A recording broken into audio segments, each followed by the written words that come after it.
Good afternoon and welcome to Jeff and the Rabbi. Welcome to all our viewers as well. To Jeff and the Rabbi, this is great. I thought I would give a little insight of what happens, how we prepare for these great topics that you've come up with. Usually about Friday, about 4 or so, about Sunday, about 4 or so in the afternoon, Rabbi Friedman sends me a text with the topic. I then go into my preparation and research mode, and I can spend seconds upon seconds, even minutes, researching and preparing for what I'm going to say and to get these topics going. So it's an intense process. And so this week, I get from Rabbi Friedman a very interesting topic that I'm not sure I totally agree with. I don't know. The topic is, from Rabbi Friedman, the Torah doesn't believe in any isms, like environmentalism, fundamentalism. The Torah doesn't agree in any of them. I understand in some of them, some isms can be tough. Like me, I know you're kind of definitely find this hard to believe, but I've been accused of some isms. I mean, chauvinism, sexism. But was it chauvinism? Was like when you like to do shows all the time? Right. You're so into shows. It's just spelled differently. But your whole life's all about shows. Like chauvinism, sexism. Or is it shoes? Chauvinism. But even some that I don't even think are real. Arrogantism, lazyism, intolerantism. And this is all before I left the house this morning. I don't know where my wife even comes up with these things because, listen, she must be talking about some other guy. That can't be me. I do understand how some of these isms, though, are tough. Racism. We all agree the Torah probably is against racism.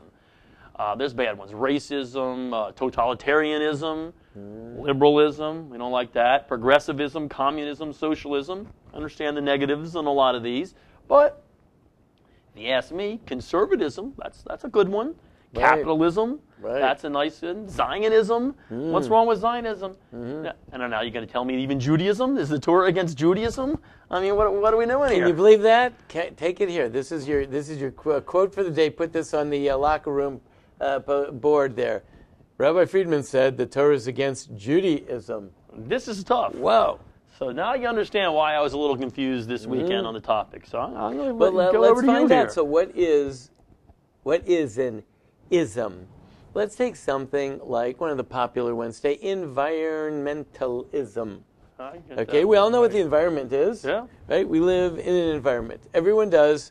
Everyone lives in an environment. Some people's environment might be in the North Pole, and some people might be in Manhattan. But everyone lives in an environment, and that environment contains air and water, and maybe other people, maybe other animals, maybe all kinds of stuff, right? Okay, so there's an environment.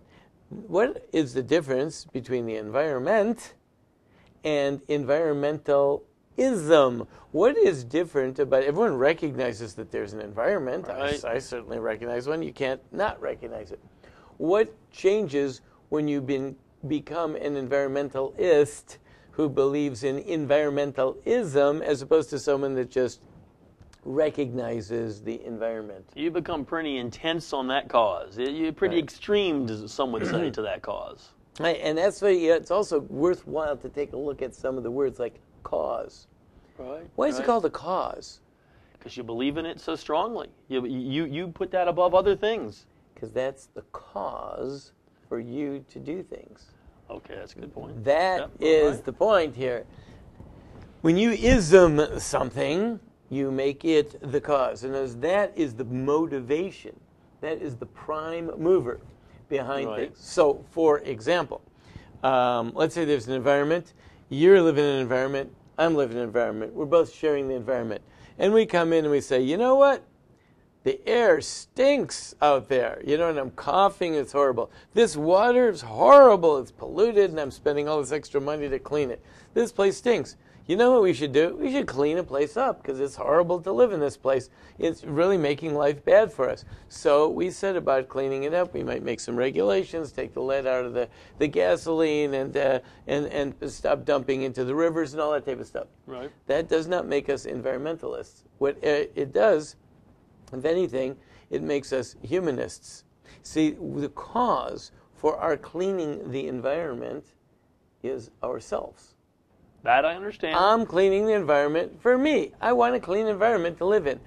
Why do I want, if I wasn't living in the environment, let's say I'm not here, I don't care if it's clean or not, right? Let's say, some other environment somewhere, and it had no effect on me, although we know now everything is interrelated, but if it really had no effect on me, that would not motivate me as much, unless I cared about the people over there, but not the environment. I understand that. Now, let's say I become an environmentalist.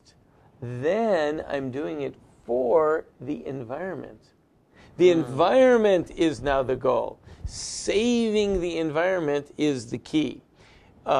We are all part of Mother Earth. We are part of Mother Earth. When we're gone, it will still be here, and we came from it, and we go back to it, and all that stuff. And therefore, it is more important. Wow. Okay. So the polar bear, right? the polar bear. There's two reasons why you can save a polar bear. One is because I like my world when I've got polar bears in it. The other is the polar bear is part of the environment. He deserves to be saved. Now, once you do that and you turn something into an ism, so now everything is now got to be reoriented towards the ism, because the ism becomes the cause. And you're right, you said a great word, cause. That's the cause. That's why we're doing it. We're doing it because, so for example, we don't want to cut down the tree because, not because it'll make more fresh air for us or whatever it is, or more shade. We don't want to cut down the tree because the tree deserves to stand, because the tree is the cause, and I am here to serve that cause. So even to where you can put a metal spike into the tree to save the tree, which could harm or kill the human that's cutting down the tree. You can kill anyone, because after all, we all know that when you have a cause, you can even kill people for that cause. Right. We all know that, because listen, if my cause is protecting my home and my family, I'll kill people for that. And we all know that countries, if these people are going to come and they're going to harm us, we will go to war and we'll kill other people for that. So yeah, once you've determined what the cause is, then everything else gets reoriented to the cause. Wow. Now, that can be a whole variety of things. That could be environmentalism, that could be feminism. The truth is, that could be socialism, communism, or even capitalism. Yes, that's true. Because capitalists could be just as bad. There's one thing, is if you live in a, let's say, free market system, because you believe that that is the way that people function the best. But it's about the people. Once it becomes capitalism, if I am a capitalist, then number one is I got to maximize profits. Now I've got to make sure that all markets remain free. I've got to prevent limitations and restrictions on my free functioning of my markets. Well, what about the people? No, it's capitalism.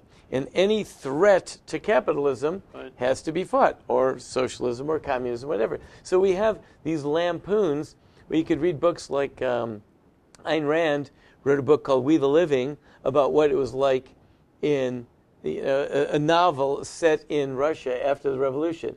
And the people were wacko, because like everything became upside down, and anyone that tried to make a living was evil, and it was all about comrade and the society and all that. And you saw how ridiculous it was. That's because the commune became an ism. No, that makes sense. And people can do the same thing with capitalism. I'm sorry, we can't cut you a break. We cannot limit our ability to function or to maximize profits, because that will be a limit on capitalism, which would be bad, because it's the ism. You can't limit the ism. Right. Now, if we're just doing this because it enhances people's life, makes more for us, so then, okay, sometimes you have to limit it. Sometimes you have to have a fair trade commission, or sometimes you have to have interstate trade and things like that. So you're saying are you against limited capitalism or limited conservatism, or is there a way to? I'll tell you the truth. I'm not against the commune. Gotcha. I'm against communism. I understand. Right? I'm certainly not against femmes. I like women. They're really great, and they occupy at least 50% of the planet. Yeah. So I'm all for them. I would hate to see them gone, right? Oh, that'd be bad. They're just super duper. Feminism, and those turning 50% of the population into an ism, that the goal is 50% of the population as opposed to this other 50% of the population. And you got a problem. It's a bad move. The Torah says that, and this is really why we need Torah. I guess the only ism I'm into, Torahism. Torahism, The you only got is, if I've never heard of Torahism, maybe we coined it here. I'm not even into Judaism, because the truth is, what's wrong with Judaism? Judaism is about Jews. That means the ism, the cause is the Jew. Right. And the truth is, a Torah observant Jew knows that the cause is God. The cause is God. So I could call it Torahism, Torah being God's expression to mankind, or Godism maybe. But even Judaism comes up short, because Judaism puts the Jews as the cause. Right? And that's not what it's all about. It's all about what God wants. So if God steps in, let's say you've got a Mishnah. Mishnah, the teachings, the ethics of the fathers. The ethics of the fathers says, he who says, what's mine is yours, and what's mine is mine, and what's yours is mine. That's evil. That's tough. That's evil. What's mine is mine, and what's yours is mine. Like, I like what I've got, don't touch it. And I like what you got. I want that too. Right. That's evil, okay? What's mine is yours, and what's yours is mine, is foolish.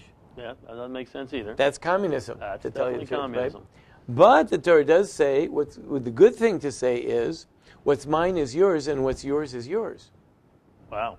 Now, if I say, what's mine is yours, that sounds kind of communist. But if I say, what's yours is yours, that sounds capitalist. Because capitalist recognizes property, and sounds like you've got nothing, though. Communism doesn't. So what's going on? Am I communist or am I capitalist? Right? So the Torah steps in and it says, well, yeah. Communist, capitalist, yeah. What do you mean? Yeah. Because sometimes this way and sometimes that way. Sometimes we have to view our property as being everyone's property. On the other hand, we have to respect someone else's property as being his property. So it's important to understand boundaries and ownership and limitations. On the other hand, when I look at myself, I should be more giving and sharing. So, therefore, you see that the Torah, and if we study it, creates a mix, this blend of all these different things, and that none of them become an ism. The Torah sticks up for women in some places, and the Torah puts women as primary to men in some areas, and secondary to men in other areas. Right. Men are primary to women in some areas and secondary to women in other areas. Right? Jews, the nations, animals, people. Sometimes the Torah says that you're not allowed to sit down to a meal until you feed your animals. Right. Who's number one? Sounds like the animals. The animals are. On the other hand, the Torah says that you can slaughter an animal and eat him. Sounds like the animal is certainly number two in that one. Not winning that one, no. Yeah. So which is it? So if you sometimes, and you find that some people are like totally human being centered. Okay, so then they don't mind, no respect to the animal. They'll use it. They might use it appropriately, but they don't mind hurting it or inflicting pain on it because it's all about us, and they're just animals. Then you find other people. The animals, pets are people too, and people like you can't do laboratory studies on animals, even though it might save people, but you can't because what about the animal? Right. That's the other extreme. The Torah gives us a balance in all these things, as long as you don't make them into an ism. Well, it's a balance. But are you saying, because this is where I get confused, are you saying there's no black and white in the Torah? Because that's what it kind of sounds like what you're saying, but I assume there's a lot of black and white in the Torah. I believe that whatever you could show me is the Torah's stance on a particular thing. Right. I could probably find something that would tell you the Torah also says the opposite. And not that I'm saying that the Torah contradicts itself, because the beauty of the Torah is that you're supposed to gather all those things together and weigh them and balance them out against each other and come up with a balance. That's why I said no isms, because isms take something and goes all the way to one extreme. Now, but we have to say isms, there's some pretty good isms that have helped us out. Without Zionism, would we have been going back to Israel? Now again, okay. You can have extreme Zionism. Okay, I'll make an anti-Zionist statement. No, Zionism is wrong, because Zion is part of the Torah. Right. To the extent that God wants us to be in Zion, then he wants us to be there because it's part of the Torah. Let's say there was a circumstance. Let's just come up with a hypothetical. There's a circumstance where if you would give back land, you could guarantee peace. Now, maybe you and I don't believe that would really happen. But let's just say in this hypothetical world that there would be some people that you're fighting with who are causing a lot of bloodshed, and it would become crystal clear and guaranteed without a doubt that if you give back the land, there will be peace. I would call that unrealism. Unrealism, yes. Right. But let's just say, right, if you believe in Zionism, right, can't give back the land. That's true. Because it's about Zion. Right, right. But if you believe in Torahism, then you'll say, well, it's about God's, you got to see what the Torah says. And that's, for example, last week we talked about Rabbi Ovadia Yosef. One of his famous and controversial statements was, he said, according to the Torah, you're allowed to give back land if it will guarantee peace. Because it's not about the land. It's about the Jews. Right? The Torah says the Jews are more important, the people are more important than the land. Zionism says it's about Zion. Okay, yeah. If you make it into an ism. Now, if you leave Zion as part of Torahism, then we know. Then we love it. Of course we love Zion. You know why? Because the Torah said to love Zion. If you Zionism is its own ism, then, for example, I go there no matter what will happen. And other things all become secondary. Draining the swamps is more important than keeping the Torah. I'll kill people no matter what because of the land. Now, if you look at the Torah says, yeah, but even though the land is important, but the people are more important. So everything, when it's made into an ism, gets real hairy. Even some of the best isms that we love, but if you really look at them, you can see their abuses by having been turned into isms. Well, can't we have Torah observant isms though? So I believe in capitalism, but I believe in the Torah. Right. I believe in conservatism. I believe in the Torah. Now, so I'm not an extreme. I mean, some people would say, well, if you're an extreme capitalist, well, then you're all for people getting paid 13 cents an hour or a day in South or in somewhere in Korea or in Indonesia to build shoes for you or whatever. Right. But I believe in the Torah, so I don't think that's right. But I still find myself, I believe in capitalism. You know what? You can believe in the Torah, and yet you'll find, if you look in the Shulchan Aruch, the code of law, which is based on the Torah, you'll find rent controls in there. There's rent controls when there's limited number of housing available. The rabbis put in rent controls, and they felt that was totally consistent with the Torah. You'll find so many things that the Torah institutes which are really restrictions and limitations on the free market system. On the other hand, you'll find that the Torah very much promotes a free market system. So you'll find it go both ways. You'll find communism, sharing your property, that we should all view our property as one. That's an idea in the Torah. But again, the Torah is totally against sharing property. It's all about a balance. All it is every idea the Torah is for women looks like the Torah is against women. The Torah is not for or against women. The Torah is a balance of tells us who we are and what we are. It's like someone said, why can't women wear a yarmulke? Why don't women wear a yarmulke? Or tallis or tefillin, right? So I said, that's not the question. You're asking the wrong question.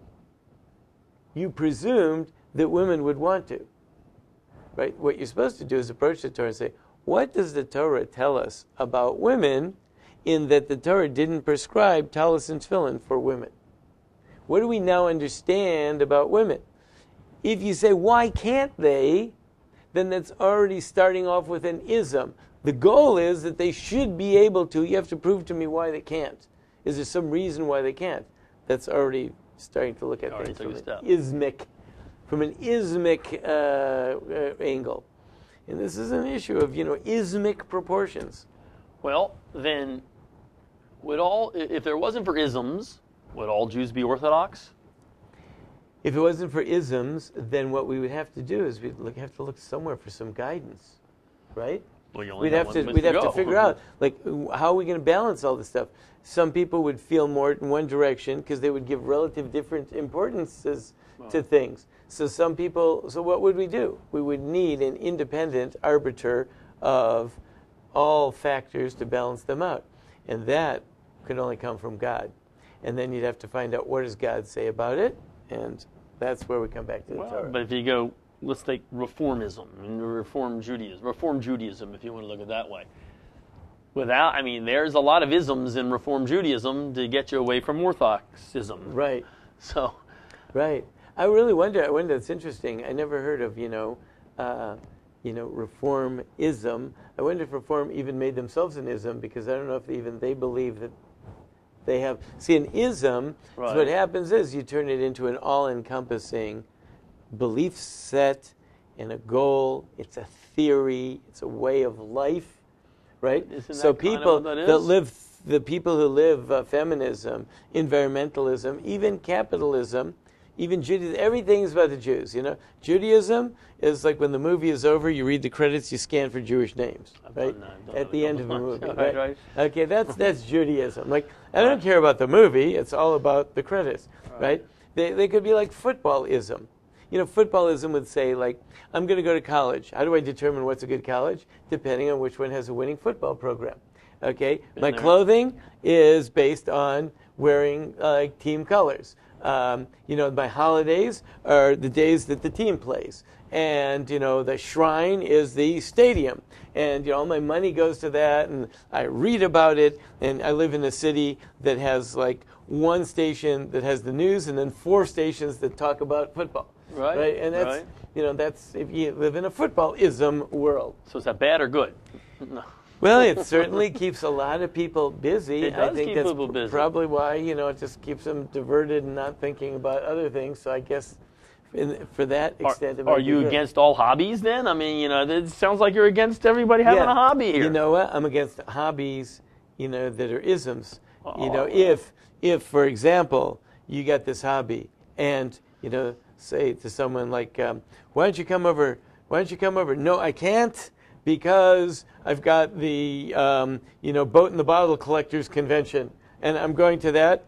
Yeah, but it's Yom Kippur that night. Well, I'm sorry. I'll do Yom Kippur next year. I got the boat. Right. And I subscribe to Boat in the Bottle magazine, and I have Boat in the Bottles all over my house. And my car looks like a boat with a bottle in it, a bottle with a boat in it, and everything that I live. And I wear the T-shirts and all. So yeah, sounds like a guy with a mission. Right. Well, right. Maybe it's the right mission. Is it? Any mission, no matter what it is. And people, and I don't care if it's like uncovering the lost continent of Atlantis, or finding out like who killed John Kennedy, or whatever it is. When your life becomes totally consumed by that one thing, unless your mission is a global mission. I could have a mission that my life is the betterment of mankind. No, there's a lot of it. And an environmentalist would probably say that's what I'm here for. Yeah, right. And you know what? They're not actually. No, they're not. They're environmentalism. They're actually, the environment becomes the goal. But I'm a socialism. I'm going to take care of these poor, starving children. It's not fair that this guy has all the money. Let's redistribute some of the wealth. I'm a socialist. I'm a socialism. Listen, football could be something that makes people happy. It's a good thing. It makes people happy, and it trains people to work at teamwork and health and all that type of stuff. Okay. Then, if that's the case, then you might probably say, when it comes to, if it's for the people, when it comes to building the new stadium, you might take the money instead and maybe like pay first grade teachers who are teaching kids how to read a little bit more money and say, listen, a stadium, we've got a stadium. It's nice, it's functional, it's only 20 years old. It'll work. Okay. But if it's footballism, then, that stadium's 20 years old. It's got to go. We will be a better city because we have the new stadium. And when we lose on Sunday, we'll feel bad. When we win, we feel good because we actually think that we are better because we won, or worse because we lost. That's footballism. I think one of your problems is because college football's on Saturdays, you have not got to experience the isms of college. Right. Like, example, you go down to University of Alabama for a football game. It's not a football. You think, in your mind, it's a football game. People are playing football. The entire city, there's tents, there's people set up, they're eating good ribs, which again, I guess you experience. There's people, it's in a way of life. They're dressed in the crimson and the white. They spent the weekends. There are RVs lined up for miles coming into the city of Tuscaloosa. Bamaism, but it is an ism. Right. It is. There's 101,500 people going into a stadium to cheer on some college kids throwing a football. Right. There's got to be something to that, don't you think? And at one time when I was at a game, and it was particularly, they're really like they're shaking, the whole stadium shaking, and I really felt that if it would be proposed at that moment that taking the youngest child in the audience and slaughtering that child on the 50-yard line would guarantee the team's success. Yeah, you might be right. I bet you like 80-20, I think, in the stadium, they would have gone for it.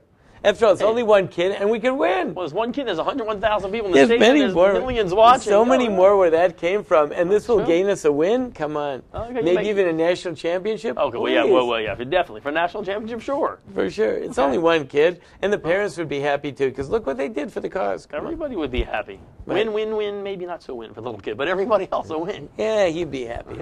They put up a helmet on his tombstone. Picture on the Denny Chimes. Take a picture with him and the team before they do him in. Yeah. So what you're saying, is that good or bad? I missed the point here you're making. Yeah. So that's the idea. So the Torah says any ism is unbalanced, and where are you going to go for find balance? Only to the one that has the overarching image, and that's why we're into Torah-ism.